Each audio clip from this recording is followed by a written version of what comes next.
Em Toma, o que à primeira vista se apresenta como um retrato quase anedótico de uma disputa cotidiana rapidamente se revela um estudo profundamente incômodo sobre poder, ressentimento e comunicação falhada, e a Guerra das Panelas, enquanto leitura crítica, parte da ideia de que o filme transforma o som em linguagem política, usando o barulho não apenas como ruído físico, mas como um instrumento simbólico de dominação, resistência e afirmação de existência, e essa camada se constrói desde as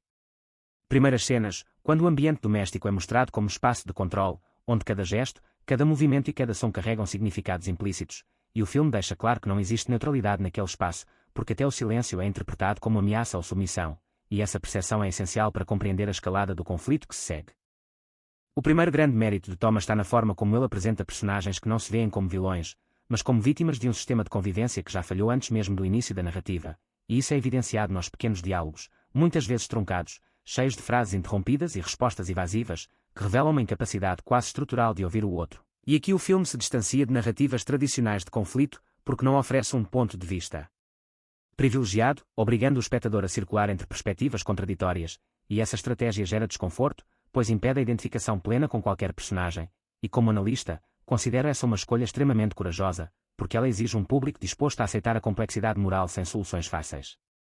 Quando o barulho das panelas surge como resposta ao incomodo acumulado, o filme deixa claro que não se trata apenas de provocação, mas de uma tentativa desesperada de recuperar controle, e essa leitura é reforçada pela mise-en-scène, que frequentemente enquadra os personagens em espaços apertados, com objetos domésticos ocupando o primeiro plano, quase sufocando a figura humana. E essa opressão visual dialoga diretamente com a ideia de que o barulho surge como reação à sensação de invisibilidade, e essa relação entre som e poder é uma das chaves interpretativas mais ricas do filme, porque sugere que quem faz barulho existe, enquanto quem permanece em silêncio corre o risco de desaparecer, e essa ideia ecoa fortemente em contextos sociais mais amplos, especialmente em sociedades urbanas onde a disputa por espaço simbólico é constante. Uma das cenas mais reveladoras nesse sentido é aquela em que um dos personagens tenta argumentar racionalmente contra o barulho, apenas para perceber que suas palavras não têm impacto algum, e o filme constrói esse momento com uma frieza quase documental, evitando trilha sonora ou cortes dramáticos, e essa escolha enfatiza a impotência da linguagem verbal diante da linguagem sonora coletiva. E essa impotência é um comentário poderoso sobre a falência do diálogo em ambientes polarizados, onde o volume substitui o argumento, e ao analisar essa cena, não pude deixar de lembrar situações reais em que gritar parece mais eficaz do que explicar, não porque seja justo, mas porque é mais visível, e Toma captura essa lógica perversa com precisão desconcertante. À medida que o conflito se intensifica, o filme passa a explorar o ressentimento como força motriz, mostrando como antigas frustrações pessoais são projetadas no barulho, transformando a panela em símbolo de tudo aquilo que nunca foi dito, e essa projeção é visível nas expressões dos personagens, que passam a reagir ao som com uma carga emocional desproporcional. E essa desproporção é fundamental para a leitura crítica, porque revela que o conflito já não diz respeito ao presente, mas a um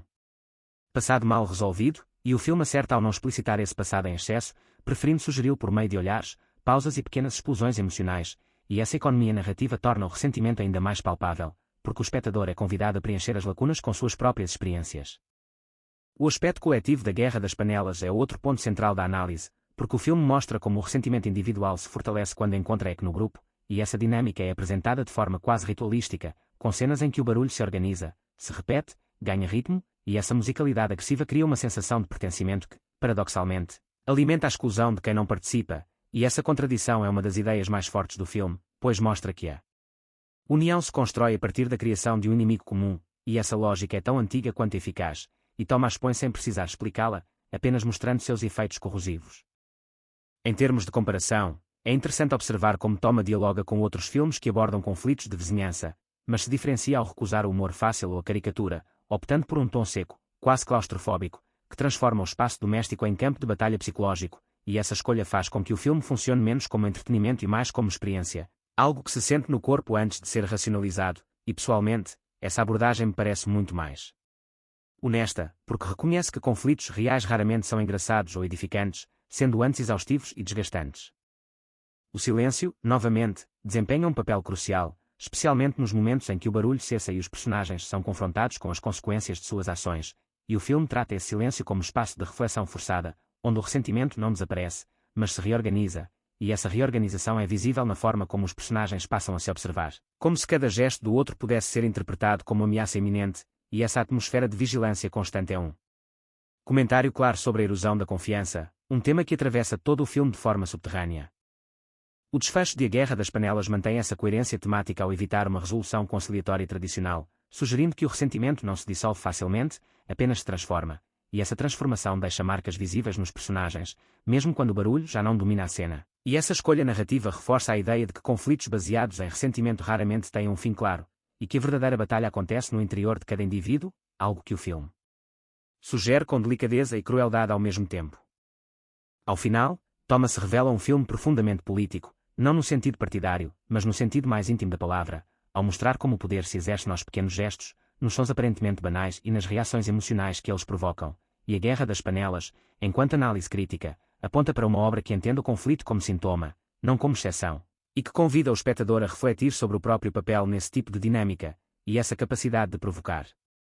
reflexão sem oferecer respostas prontas é o que torna o filme tão relevante e perturbador, permanecendo na memória muito depois de o último som metálico ter se dissipado.